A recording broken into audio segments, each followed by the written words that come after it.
Welcome to Let Me Fix This. Enjoy the video. You'll start by making sure the system is ready. Check Settings Camera and enable Scan QR codes. An updated iOS avoids quirks.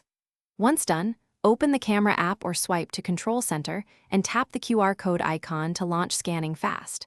Hold the phone steady and frame the code so the code fills most of the screen. This reduces focus hunting. You're doing this to let the camera detect the embedded data and show the action banner quickly.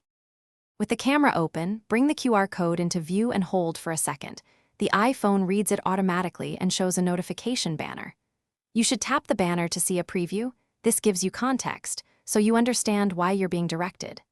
Make sure to inspect the URL domain or the app action. Do not approve prompts blindly.